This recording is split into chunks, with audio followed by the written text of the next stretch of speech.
आज हमारे साथ हैं कैबिनेट मंत्री केवललाल मीणा के भाई जगमोहन मीणा। सीधी बात करते हैं सर, भले ही दौसा का उपचुनाव निकल गया हो, लेकिन उपचुनाव की जो चर्चा है आज भी रहती है। केवललाल मीणा कुछ दिन पहले आए थे, तब भी उन्होंने चर्चा की। किस तरह के देखते हैं इस पूरी राजनीति को?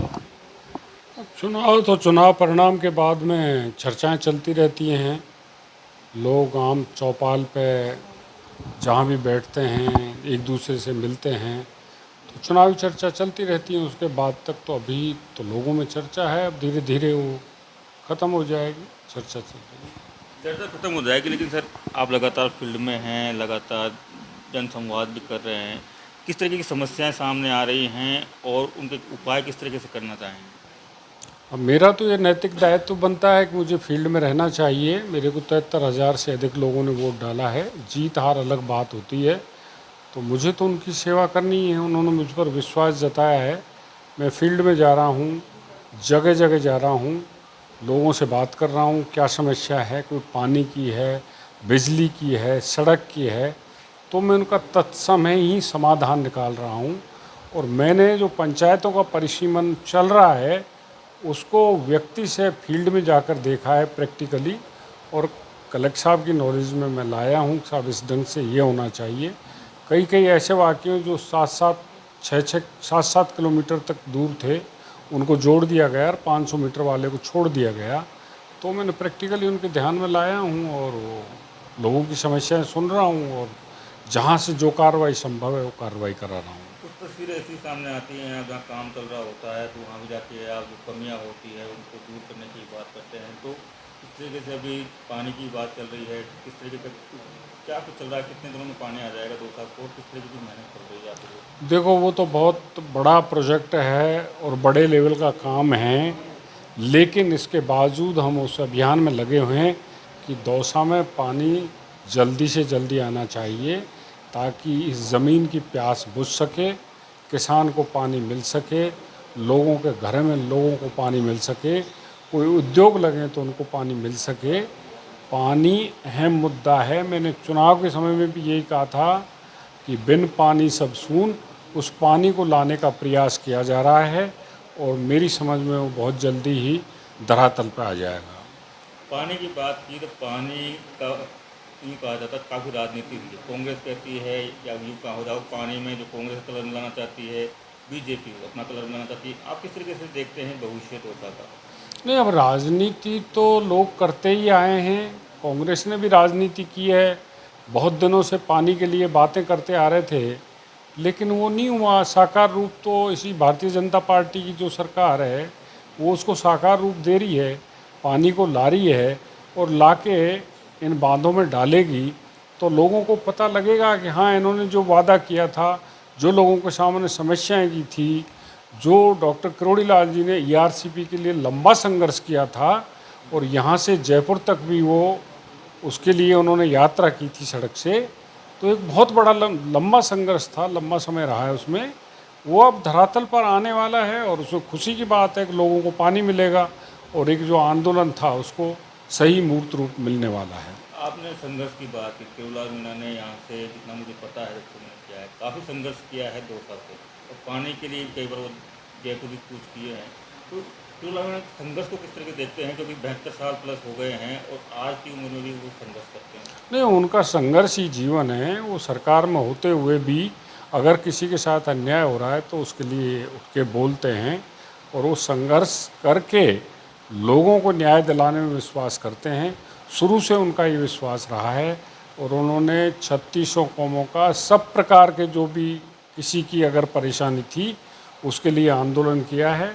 और दौसा के लिए विशेषकर उन्होंने पानी के लिए आंदोलन किया था, और भी उनके आंदोलन घने ही समाहित हैं, उनकी लंबी फहरिस्त है। तो उन्होंने आंदोलन करके वो सफल रहे हैं और आज भी लड़ रहे हैं कि लोगों को न्याय मिलना चाहिए। आपको क्या लगता है कि भगवल रिकॉर्ड है, एक तरीके से कहा जाए कि उन्होंने जो आंदोलन धरना प्रदर्शन किया है, तो उनके रिकॉर्ड को किस तरीके से देखते हैं? कि बात होती है कभी कभी कि अब तो रिकॉर्ड हो गया है? नहीं नहीं, अच्छे से उन्होंने संघर्ष किया है। बहुत लंबी चौड़ी फहरिस्त है, 600 से ऊपर आंदोलन है।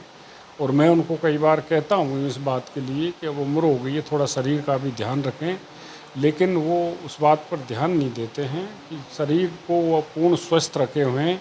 आज भी 8 से 10 किलोमीटर सुबह घूमते हैं और ईश्वर की कृपा है पूर्ण तरह से स्वस्थ हैं और लोगों के लिए लड़ रहे हैं और आगे लड़ते रहेंगे। 72 साल की उम्र में ज़्यादातर नेता हैं जो घर में आराम करना पसंद करते हैं, तो लाइफ में आपको ऐसी एनर्जी कहाँ से मिलती है कि जब भी कोई मुद्दा आता है तुरंत कूद पड़ते हैं?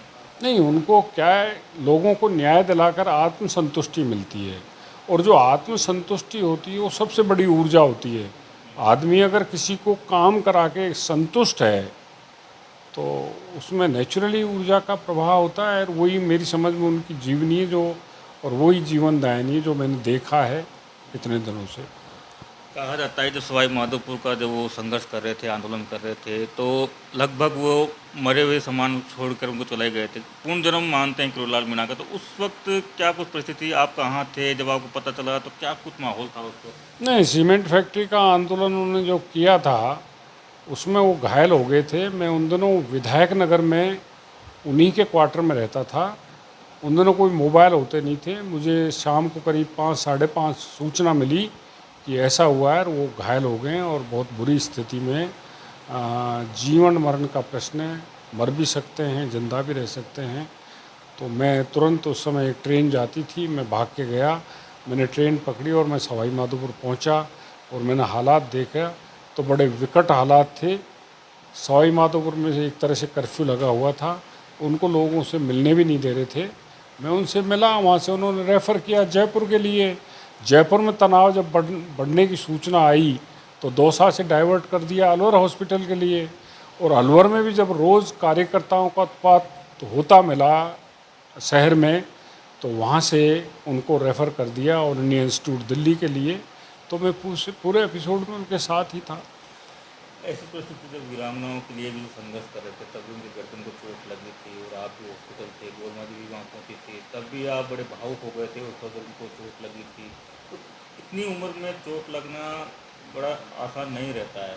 नहीं, भावुकता की बात तो होनी थी। इतनी उम्र दराज आदमी को, जो 70 साल के थे उस समय, इस ढंग से पुलिस द्वारा दुर्व्यवहार करना, जो हमने फ़ोटोज़ में देखे हैं, वीडियोज़ में देखे हैं, ये बड़ी दुखदाई स्थिति है। किस ढंग से पुलिस ने उस समय व्यवहार किया एक इतने वरिष्ठ नेता के विरुद्ध, तो उस पर खेद व्यक्त किया जा सकता है और ऐसे लोगों को सज़ाई दी जा सकती है, और तो उससे ज़्यादा क्या। दौसा की राजनीति की बात कर लेते हैं कि किरोड़लाल मीणा कुछ दिन पहले जब आए थे तो उन्होंने कहा था कि मुरारलाल मीणा, इससे पहले मैं एक सवाल पूछूंगा, उन्होंने कहा कि गोविंद सिंह डोटासरा, अशोक गहलोत, सचिन पायलट, उन्होंने कहा कि सारी सीटें हार जाए लेकिन दौसा की सीट कांग्रेस के पक्ष में आनी चाहिए। हाँ, ये उनकी प्रेस्टिजियस सीट थी कांग्रेस की, और इसमें कांग्रेस के जितने बड़े नेता जिनके आपने नाम लिए हैं वो सारे संलिप्त थे। और उन्होंने ये भी कहा है कि शायद सारी सीटें जीत जाएं, दौसा को जीतना बहुत आवश्यक है। तो उनका सारा ध्यान इधर ही था, सारा फोकस, सारे षड्यंत्र दौसा में ही चल रहे थे। फिर उन्होंने ये कहा कि मैंने जो संघर्ष किया था कि उसकी वजह से इन्होंने जो धमाचौकी मचाई है, तो इसलिए इस सीट पर ज़्यादा फोकस करना जरूरी है, सीट निकलनी चाहिए, किरोड़लाल मीणा हारने चाहिए। हाँ हाँ हाँ हाँ, फैक्ट है। वो ये दिखाना चाहते थे कि हमने दौसा की सीट पर इनको जीतने नहीं दिया, और ऐसा उन्होंने दिखाने की कोशिश की और वो सफल भी रहे उसमें। उन्होंने मिलकर चुनाव हमें हरा दिया। उन्होंने ये बीच में ये भी कहा कि जो कुछ दिन पहले से वो इस्तीफा दे चुके थे मंत्री पद से और अब आप वापस आ गए, लेकिन उन्होंने कहा कि मैं 9 महीने तक अवकाश पे था, अब लौट आया हूँ, 48 डिग्री के टेम्परेचर जो करप्शन करेगा अधिकारी उसको दौड़ाऊंगा। हाँ हाँ, वो कुछ भी है, वो किस कारण से जो लोकसभा में हारे थे सीट को, तो उन्होंने इस्तीफा दे दिया। इस्तीफा दे देने के बाद वो काम नहीं कर रहे थे, मुख्यमंत्री जी उनका इस्तीफा स्वीकार नहीं कर रहे थे। तो अब उन्होंने काम करना प्रारंभ कर दिया है, तो किरोड़ीलाल जी के काम की गति को तो कैसे पहचाना जा सकता है। वो तो इसी स्पीड से काम करते हैं कि ये 9 महीने का जब बैकलॉग है उसको 3 महीने में पूरा कर देंगे। और ये सही बात है, वो काम लेना जानते हैं। उनके साथ जो काम करते हैं उनको पता है कि वो कितने कठोर परिश्रमी हैं, कितना रात दिन काम करके और आदमी साथ वाले को भी हाथ खड़े करा देते हैं। इस दौरान सर उन्होंने एक जिक्र भी किया जो ऑडियो वीडियो जो वायरल हुए थे चुनाव के बाद में, उन्होंने उसका भी जिक्र किया और उन्होंने ये भी कहा डीसी को कि मैं आपको विश्वास देता हूँ कि मेरी तरफ ऐसा नहीं होगी, सामाजिक की भी बात कर गए हैं। हाँ बिल्कुल, सामाजिक सौहार्द रहना चाहिए। चुनाव में आते हैं, जाते हैं, जीतते हैं, हारते हैं। जातियों में किसी तरह का दुर्भावना नहीं होनी चाहिए। अब ज़बरदस्ती चुनाव के टाइम के किसी वीडियो को जो किसी आदमी ने जारी कर दिया, उसको आज आके उठा रहे हैं और जातीय कटुता पैदा करते हैं, तो ये गलत बात है। उसी समय उठाना चाहिए था अगर कोई बात थी तो हम नहीं चाहते कि किसी भी कारण से कोई जातीय कटुता बढ़े, क्योंकि किरोड़ी लाल जी को भी ऐसी गालियां दी हैं वीडियो पे निकाल के किसी ने, पर हमने तो उस बात को इश्यू नहीं बनाया, ना सार्वजनिक किया। ठीक है, अपना आप रो पीट के बैठ जाएंगे। अब कोई कहीं भी बैठा कितने ही बड़े आदमी को गाली दे सकता है, अब उसका तो कोई इलाज नहीं है ना। तो इस ढंग से जातीय दुर्भावना नहीं बढ़नी चाहिए। समाजों के बीच में भाईचारे का व्यवहार रहना चाहिए। वोट ऐसा नहीं कह सकते कि फलां कास्ट ने दिया है, फलां ने नहीं दिया है। हर जाति वर्ग में सब तरह के हर पार्टी के समर्थन करने वाले लोग मिलते हैं, तो अपने हिसाब से वोट डालते हैं। तो उसमें जातीय कटुता नहीं रहनी चाहिए। तो ये जब डीसी का जब विधायक का उन्होंने इंटरव्यू लिया तो उन्होंने कहा कि केवल बिना से मुझे खतरा भी है, तो किस तरह से देखते हैं? क्या ये राजनीति कहीं डायरेक्टिव पॉलिटिक्स की तरफ जा रही है? किस तरह से देखते हैं? ये अच्छी बात है ना, एक नई टेक्निक चली है इस ज़िले में, इस एरिए में, पूरी राजस्थान में, कि किरोड़ी लाल जी का विरोध करो तो नेता बन जाओगे। ये चालू हुआ है महुआ से, उन्होंने इनको ट्रेनिंग दे दी कि ऐसे करो ताकि हो जाएगा। अरे डीसी से क्या लेना देना? डीसी को कौन मराएगा? किसके पास फालतू समय और फालतू हथियार हैं तो डीसी को मारेगा? क्यों मारें? वो अपना काम कर रहा है, उसने चुनाव लड़ा, वो भाग्य से अपने से जीत गया, तो हमारी उससे क्या कुटता है? हमारे तो बहुत लंबा जीवन का संघर्ष है। ऐसे अगर अपराध बोध हमारे मन में आता तो हम कभी भी कुछ किसी भी समय में कर सकते थे। हम तो बहुत ही तारतम्य से, भाईचारे से आगे बढ़ाने वाली राजनीति करते हैं, जिसमें गरीब को न्याय मिलना चाहिए।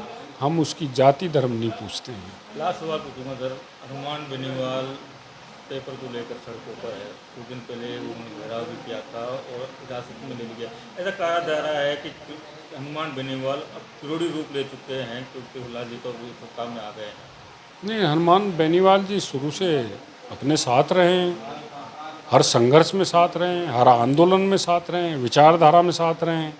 ये बात अलग है, कोई लंबे समय में अंतराल पाके दूर हो जाएं एक दूसरे से, ऐसा पर मन में ना ऐसी कोई बात है। आज भी हमारा उनसे वही संपर्क है, वही संबंध है, वही मेरे पारिवारिक रिश्ते हैं खुद के। तो हनुमान बेनीवाल जी श्रम कर रहे हैं, परिश्रम कर रहे हैं, संघर्ष कर रहे हैं, तो नेचुरली अब कोई न कोई तो वैक्यूम को भरेगा। किरोड़ी लाल जी का संघर्ष, अगर वो सरकार में तो दूसरा आदमी विपक्ष में आके उस स्थान को भरेगा। लास्ट सवाल, एसीबी ने बड़ी कार्रवाई करते हुए आपके जो विधायक हैं उनको हिरासत में लिया है और 30 लाख रुपए जो रिश्वत मांगी, किस तरह से देखते हैं और कितना बड़ा एक्शन लिया है एसीबी ने? अब देखो, इस पे तो पूरा तथ्य भी मेरे को ध्यान में नहीं है और इस बारे में कोई टिप्पणी भी करना उचित नहीं होगा, पर कानून की दृष्टि में सब समान है, ये बात हमें सबको ध्यान में रखने वाली बात है। कानून से ऊपर कोई भी नहीं है।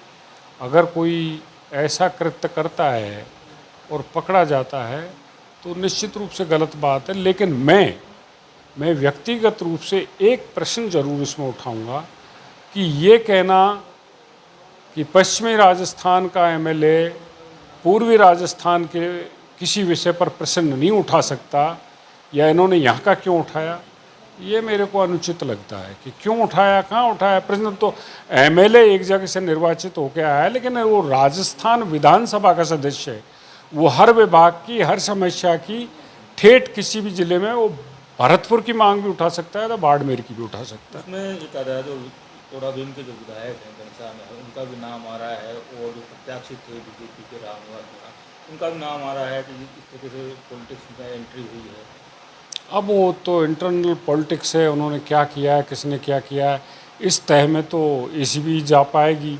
मैं तो इस तह तक जा नहीं सकता, लेकिन हो सकता है कहाँ किसका क्या हाथ है। ये पॉलिटिकली एनिमिटीज़ होती हैं और उनमें एक दूसरे को सुलटाने के लिए कोई न कोई रास्ते ढूंढे जाते हैं। तो अब इसके पीछे क्या है, इस पर तो मैं टिप्पणी करने में असमर्थ रहूँगा। धन्यवाद बातचीत करने के लिए। तो ये थे जगमोहन मीणा, जिन्होंने राजस्थान तक से खास बात की है। संदीप मीणा, दौसा, राजस्थान तक।